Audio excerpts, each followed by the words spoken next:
नमस्कार, आपके साथ मैं हूं दीपशिखा और आप देख रहे हैं खबरें। अभी तक 1 मिनट पूरी रिपोर्ट में आपका स्वागत करती हूं और सबसे पहले हम बात करेंगे इसी खबर की। बीजेपी नेता तेजिंदर बग्गा की गिरफ्तारी को लेकर सियासी गर्मी बढ़ गई है। बयानबाजी का दौर है तो पंजाब, दिल्ली और हरियाणा पुलिस भी आमने सामने दिख रही है।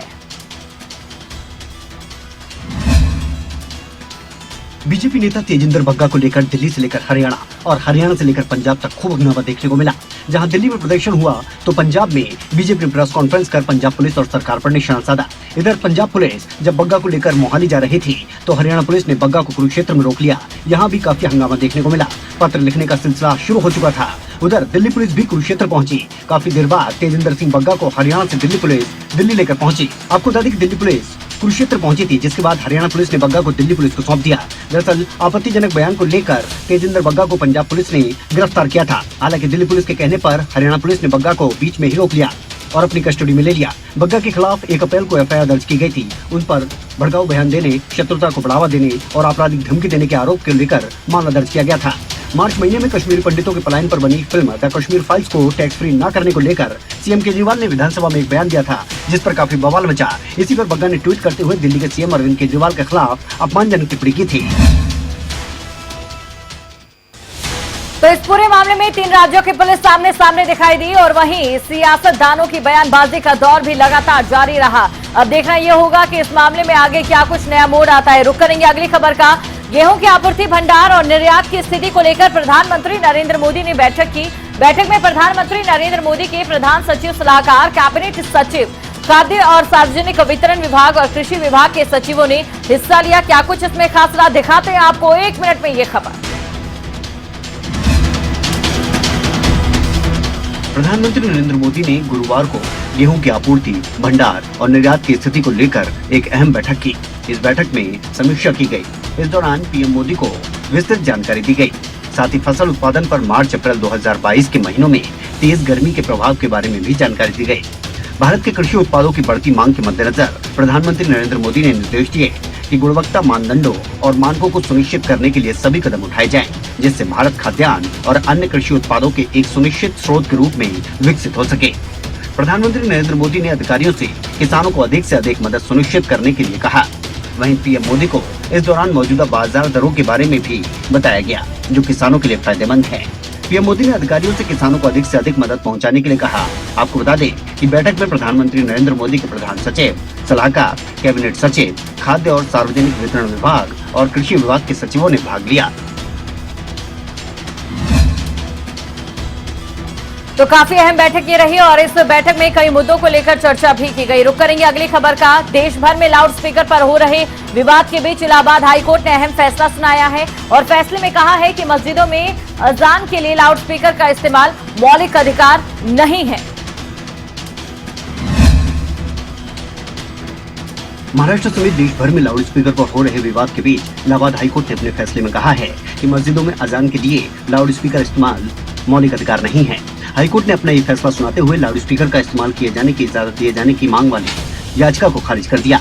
इलाहाबाद हाईकोर्ट ने बदायूं की नूरी मस्जिद के मुतवल्ली की याचिका को खारिज कर दिया। इसके साथ ही हाईकोर्ट ने अजान के लिए लाउड स्पीकर की इजाजत दिए जाने से इनकार किया। बदायूं की बिसौली तहसील के दौरानपुर गांव की नूरी मस्जिद के मुतवल्ली इरफान की तरफ से याचिका दाखिल की गई थी। याचिका में एसडीएम समेत 3 लोगों को पक्षकार बनाया गया था। एसडीएम द्वारा लाउड स्पीकर के इस्तेमाल की इजाजत वाली अर्जी को खारिज किए जाने की चुनौती दी गई थी। याचिका में हाईकोर्ट में कहा गया कि मौलिक अधिकार के तहत लाउड स्पीकर बजाने की इजाजत मिलनी चाहिए।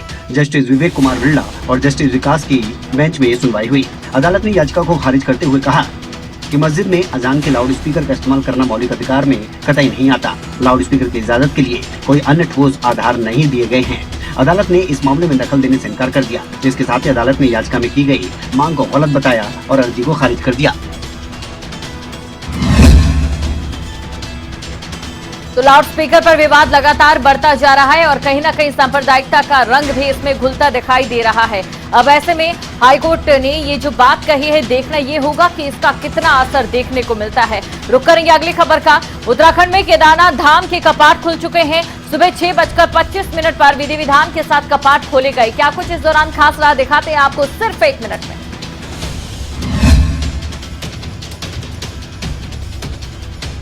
उत्तराखंड में 3 मई से 4 धाम यात्रा शुरू हो चुकी है। इसी के तहत अब आज केदारनाथ धाम के कपाट भी खुल चुके हैं। सुबह 6:25 पर 2 साल बाद श्रद्धालुओं के लिए कपाट खोले गए। आपको बता दें कि इस मौके पर उत्तराखंड के मुख्यमंत्री पुष्कर सिंह धामी भी मौजूद रहे और उन्होंने पूजा अर्चना की। जैसे ही बाबा केदारनाथ के कपाट खुले तो बम बम भोले की गूंज हर ओर सुनाई देने लगी। दरअसल बाबा केदारनाथ की पंचमुखी उत्सव डोली अपने ग्रीष्मकालीन प्रवास के लिए केदारनाथ पहुंच गई है। मंदिर के रावल ने बाबा की डोली लेकर अंदर प्रवेश किया। इसके साथ ही केदारनाथ के कपाट आम श्रद्धालुओं के दर्शन के लिए खोल दिए गए। इस मौके पर मंदिर परिसर को पूरी तरह फूलों से सजाया गया है। मंदिर कपाट खुलने के साथ ही अब श्रद्धालु नियम के अनुसार पूजा अर्चना कर सकते हैं। बता दें कि कपाट खुलने से पहले की पूजा अर्चना करने के लिए गुरुवार को केदारनाथ में श्रद्धालुओं का सैलाब उमड़ पड़ा था। वहीं प्रशासन भी श्रद्धालुओं की भीड़ को देखते हुए सतर्क है। डीएम मयूर दीक्षित खुद हर व्यवस्था पर नजर रखे हुए हैं। तो श्रद्धालुओं को काफी समय से इंतजार था। पिछले कोरोना काल में हमने ये देखा कि काफी ज्यादा पाबंदियां लगाई गई थी, कई एहतियात भी आम जनता को बरतने थे और इसी के बाद दर्शन कर सकते थे, आप चारधाम यात्रा कर सकते थे। लेकिन इस बार पिछले 2 साल के मुकाबले ये जो तीर्थ यात्रा रहने वाली है ये बेहद खास रहने वाली है और ज्यादा पाबंदियां भी नहीं है, इसलिए काफी उत्साह इस दौरान लोगों में देखा गया। रुक करेंगे अगली खबर का। बारामूला जिले में लश्कर-ए-तैयबा के एक सक्रिय आतंकवादी और उसके सहयोगी को गिरफ्तार किया गया। उनके पास से हथियार और गोला बारूद बरामद किया गया है। 1 मिनट में दिखाते हैं आपको ये पूरी खबर। जम्मू कश्मीर पुलिस को एक बार फिर से बड़ी कामयाबी हाथ लगी है। पुलिस ने उत्तर कश्मीर के बारामूला जिले में लश्कर-ए-तैयबा के एक सक्रिय आतंकवादी और उसके सहयोगी को गिरफ्तार किया। जानकारी के मुताबिक एक इनपुट के आधार पर यह गिरफ्तारियां की गई और उनके पास से हथियार और गोला बारूद भी बरामद किया गया है। बारामूला पुलिस ने बताया कि पुलिस 46 आरआर, सीआरपीएफ और एसएसबी के एक संयुक्त अभियान के तहत ये कार्रवाई की गई। हिलटॉप चेरादारी बारामूला के पास एक चेक पॉइंट स्थापित किया गया था। चेकिंग के दौरान पार्टी ने 2 अज्ञात व्यक्तियों की आवाजाही देखी। टीम को देखकर दोनों ने भागने की कोशिश की। हालांकि दोनों व्यक्तियों को चतुराई से पकड़ लिया गया, जिन्होंने पूछताछ में अपनी पहचान हैदर मोहल्ला उशकारा बारामूला निवासी और कंठबाग बारामूला निवासी गनी के रूप में बताई। व्यक्तिगत तलाशी में इन लोगों के कब्जे से एक पिस्टल मैगजीन, 9 mm पिस्टल के 8 जिंदा कारतूस और 2 HE-36 हैंड ग्रेनेड बरामद हुए, जबकि दूसरे से 2 UBL ग्रेनेड बरामद किए गए। ये कहना उचित होगा कि इन आतंकवादियों ने बारामूला और उनके आसपास के इलाकों में आतंकवादी गतिविधियों को अंजाम देने के इरादे से ये अवैध हथियार प्राप्त किए थे। तो देश के जवानों की ओर से सक्रियता से कदम उठाए जा रहे हैं और सर्च ऑपरेशन भी जारी है। देखना होगा अब आगे क्या कुछ रहता है। रुक करेंगे अगली खबर का। हिमाचल पुलिस कांस्टेबल भर्ती की लिखित परीक्षा रद्द कर दी गई है। खुद हिमाचल के सीएम जयराम ठाकुर ने इस बात का ऐलान किया और डीआईजी मधुसूदन की अध्यक्षता में एसआईटी का गठन किया है। हिमाचल पुलिस कांस्टेबल भर्ती की लिखित परीक्षा रद्द कर दी गई है। इसी महीने के अंत तक फिर से परीक्षा करवाई जाएगी। मीडिया से बातचीत करते हुए मुख्यमंत्री जयराम ठाकुर ने बताया कि 27 मार्च को पुलिस कांस्टेबल भर्ती की परीक्षा हुई थी। पेपर लीक होने के कारण परीक्षा रद्द कर दी गई है। पेपर लीक करने वाले आरोपी हरियाणा और दिल्ली से हैं। 4 को पुलिस ने गिरफ्तार भी कर लिया है। हमने निर्णय लिया है कि हम इस भर्ती की प्रक्रिया का जो हमारा टेस्ट हुआ था, रिटन टेस्ट हुआ था, इसको तुरंत प्रभाव से रद्द करने का निर्णय। पेपर लीक को लेकर पूछे गए सवालों पर सीएम जयराम ठाकुर ने कहा कि उन्होंने पुलिस विभाग को जांच के आदेश दिए हैं। उनकी सरकार की प्राथमिकता है कि पारदर्शिता के साथ ये जांच हो। सीएम ने जानकारी दी कि 1700 पदों के लिए 27 मार्च को लिखित परीक्षा हुई थी और अब इसमें कांगड़ा में भी केस दर्ज किया गया है। सीएम ने कहा कि डीआईजी मधुसूदन की अध्यक्षता में एसआईटी का गठन किया गया है और 1 महीने के भीतर नए सिरे से भर्ती के लिए रिटन टेस्ट होगा। अरुण नोनियाल, शिमला, खबरें अभी तक। जांच इस पूरे मामले में जारी है और जांच का इंतजार रहेगा क्या कुछ आगे रहता है। रुक करेंगे अगली खबर का। हरियाणा में इस बार 6ठी से 10वीं तक की इतिहास की किताबों में सिलेबस में बदलाव हुआ है। हरियाणा के शिक्षा मंत्री कोरपाल गुर्जर ने पंचकुला में नई किताबें लॉन्च की है। देखिए 1 मिनट में ये पूरी खबर। हरियाणा में 6ठी से 10वीं तक इतिहास की किताबों के सिलेबस में बदलाव किया गया है। हरियाणा के शिक्षा मंत्री कोरपाल गुर्जर ने नई किताबें लॉन्च की और मीडिया से रूबरू होते हुए इस बात की जानकारी दी, जिसके बाद नए पाठ्यक्रम में विदेशी आक्रमण के बारे में एक पेज दिया गया है, जबकि महापुरुषों के बारे में एक पैराग्राफ की जगह एक पेज का स्थान दिया गया है। अब 6ठी के साथ अब 10वीं में भी सरस्वती नदी के बारे में पढ़ने को मिलेगा। इतिहास की पुस्तकें कक्षा 6 से 12 तक तैयार की गई है। इनमें इतिहास को सुनिश्चित तरीके से कक्षावार डाला गया है। कक्षा 6 से 10 तक इसी वर्ष लागू कर देंगे। और कक्षा 11 से 12वीं अगले वर्ष हम लागू करेंगे। भूगोल और राजनीतिक शास्त्र में कोई बदलाव नहीं किया गया, केवल इतिहास की पुस्तकों में ही बदलाव किया गया। साथ ही 1857 की क्रांति की शुरुआत को लेकर सीबीएसई और हरियाणा की किताबों में इस बार अलग अलग तथ्य पढ़ने को मिलेंगे। सीबीएसई में क्रांति की शुरुआत मेरठ से बताई है, लेकिन हरियाणा की किताबों में एक दिन पहले ही इसकी शुरुआत अंबाला से बताई गई थी। तो इस बार किताबों में बदलाव हुए हैं और इन्हीं बदलावों के आधार पर इन किताबों को पढ़ाया भी जाएगा। ऐसे में जरूर थोड़ा सा कुछ चटपटा लगे, लेकिन वहीं दूसरी तरफ हरियाणा सरकार की ओर से लगातार ये कहा जा रहा है कि बच्चों की बेहतरी के लिए ही ये बदलाव किए गए हैं। देखना ये होगा कि क्या कुछ इस पर प्रतिक्रिया आगे आती है। रुक करते हैं अगली खबर का। चंडीगढ़ में कृषि पर आधारित सेमिनार का आयोजन किया गया। कृषि मंत्री जेपी दलाल ने इस सेमिनार को संबोधित किया। क्या कुछ खास रहा इस दौरान दिखाते हैं आपको सिर्फ 1 मिनट में। चंडीगढ़ में कृषि मंत्री जेपी दलाल ने एक सेमिनार को संबोधित किया। ये seminar role of agrochemical for sustainable agriculture farmer for prosperous India के विषय पर आयोजित किया गया था। इस मौके पर कृषि मंत्री जेपी दलाल ने जल संरक्षण, किसानों की आय और एमएसपी समेत कई मुद्दों पर अपनी राय रखी। कृषि मंत्री जेपी दलाल ने कहा कि किसानों की भलाई ही सरकार का एकमात्र लक्ष्य है और किसानों की आमदनी बढ़ेगी। हरियाणा की ज्यादातर आबादी कृषि पर ही आधारित है। साथ ही कृषि मंत्री ने कहा कि किसानों की फसलें एमएसपी पर बिक रही हैं। हमारा मकसद एक ही है कि किसान का हित, और किसान का हित उस चीज में है कि किसान की इनपुट कॉस्ट बेथा ना बढ़े। उसको जरूरत जितनी है, चाहे इनपुट की, फर्टिलाइजर की, सीड्स की या पेस्टिसाइड्स की, उतनी मात्रा में वो ले। Role of agrochemical for sustainable agriculture farmer for prosperous India seminar में कृषि मंत्री जेपी दलाल ने हरियाणा सरकार की तरफ से किसानों के हित में उठाए जा रहे कदमों के बारे में जानकारी दी।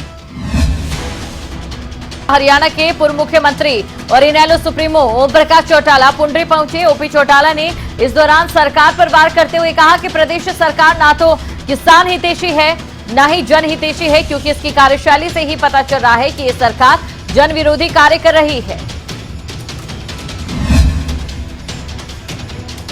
इनेलो सुप्रीमो और हरियाणा के पूर्व मुख्यमंत्री ओपी चौटाला ने प्रदेश सरकार पर एक बार फिर सियासी वार किया। कैथल के पुंडरी पहुंचे ओपी चौटाला ने कहा कि प्रदेश सरकार ना तो किसान हितैषी है और न ही जनहितैषी। उन्होंने कहा कि फसलों के खराब होने का मुआवजा हो तो भी सरकार किसानों की मदद नहीं कर रही। प्रदेश में अगर विकास की बात करें तो इस सरकार के राज में कोई भी विकास कार्य नहीं हुआ। इसको किसी नजरिए से देख लो,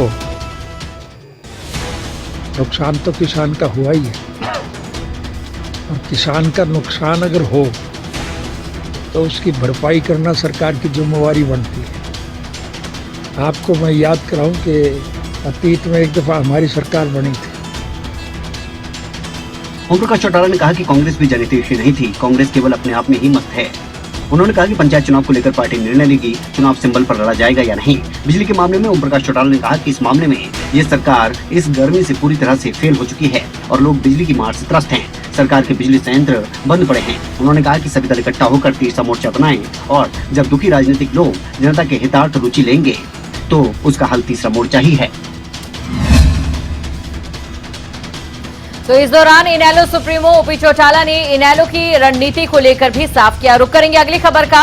हरियाणा के निकाय मंत्री कमल गुप्ता झज्जर में संभावित निकाय चुनावों को लेकर पन्ना प्रमुखों की बैठक में शामिल होने आए थे। इस मौके पर उन्होंने कहा कि सरकार निकाय चुनावों के लिए पूरी तरह से तैयार है। झज्जर में हरियाणा के निकाय मंत्री डॉक्टर कमल गुप्ता ने निकाय चुनाव को लेकर पन्ना प्रमुखों के साथ बैठक की। इस मौके पर डॉक्टर कमल गुप्ता ने कहा कि सरकार निकाय चुनाव के लिए पूरी तरह से तैयार है। साथ ही करनाल में पकड़े गए 4 संदिग्ध आतंकियों को लेकर भी डॉक्टर कमल गुप्ता ने हरियाणा पुलिस की पीठ थपथपाई और कहा कि इससे पता चलता है कि सरकार अपराध रोकने में कितनी सजग है। इस मौके पर निकाय मंत्री ने कहा कि निकाय चुनाव बीजेपी और जेजेपी मिलकर लड़ेगी। दोनों पार्टियों का जो मत होगा उस एजेंडे पर दोनों पार्टियां काम करेंगी। हमारी गठबंधन पार्टी है। आज कुछ लोग बीजेपी से बीजेपी में ज्वाइन करने आए थे, हमने उनको मना कर दिया। ये धर्म जो गठबंधन का धर्म है, ये धर्म नहीं है कि एक ही पार्टी जो गठबंधन की है उसके व्यक्ति एक से दूसरी पार्टी में जाएं। हमने उनको मना कर दिया।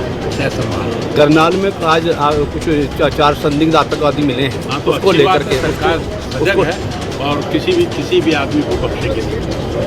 वहीं डॉक्टर कमल गुप्ता ने इस मौके पर कहा कि जेजेपी के कुछ लोग बीजेपी में ज्वाइन करने के लिए आए थे, लेकिन हमने उन्हें वापस लौटा दिया क्योंकि हम गठबंधन का धर्म निभाते हैं। तो निकाय चुनाव होने जा रहे हैं और निकाय चुनावों को लेकर फिलहाल इसी तरीके की बयानबाजी सामने नजर आ रही है। रुक करेंगे अगली खबर का। बिजली की किल्लत और पेयजल की समस्या को लेकर सिरसा में जिला कांग्रेस कमेटी ने प्रदर्शन किया और सरकार को आड़े हाथों लिया। देखिए 1 मिनट में ये पूरी खबर।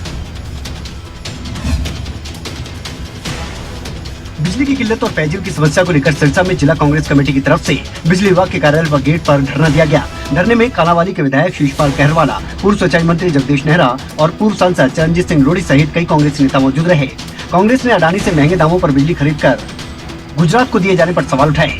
कालावाली विधायक ने कहा कि पिछले दिनों प्रदेश भर में बिजली की किल्लत आ रही है, जिस वजह से पेयजल संकट भी पैदा हो गया है, जिसको लेकर जिला कांग्रेस कमेटी ने बिजली निगम कार्यालय के बाहर धरना दिया है। अडानी से समझौता हुए तो 7 साल से ऊपर हो चुका है कि उन्होंने 2 रुपए 40 पैसे के हिसाब से लगभग जो मेरे पास आंकड़ा है कि 25 साल तक हमें देना है, तो वो क्यों नहीं दे रहा? उसको तो ब्लैक लिस्ट करना चाहिए था। अडानी से समझौते के सवाल पर उन्होंने कहा कि उसके साथ तो 25 साल का करार था, फिर वो आज क्यों मना कर रहा है? उसे तो ब्लैक लिस्टेड किया जाना चाहिए। उन्होंने तंज कसते हुए कहा कि एक तरफ तो गुजरात को मुफ्त बिजली दी जा रही है, तो वहीं गुजरात के ही एक व्यक्ति से महंगे दामों पर बिजली खरीदी जा रही है। नकुल जसूजा, सिरसा, खबरें अभी तक।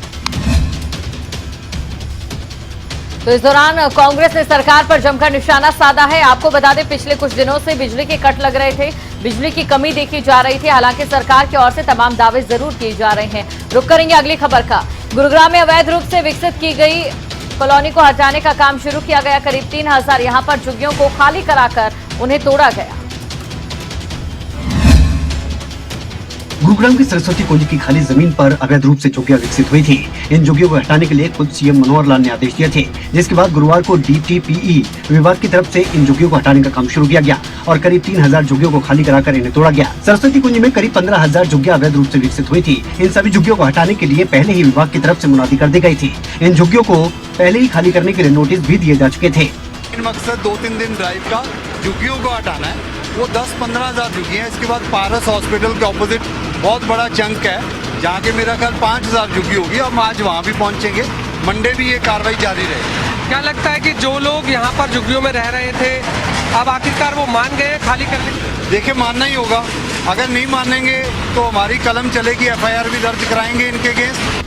शुक्रवार को भी 5000 से ज्यादा झुग्गियों को डीटीपीई डिपार्टमेंट की तरफ से तोड़ा गया और ये साफ कर दिया गया कि जिन लोगों ने इन झुग्गियों को विकसित किया है उनको चयनित करके उनके खिलाफ FIR दर्ज की जाएगी और आगे इस तरह की झुग्गियां फिर से विकसित न हो, इसके लिए कड़ी कानूनी कार्रवाई की जाएगी।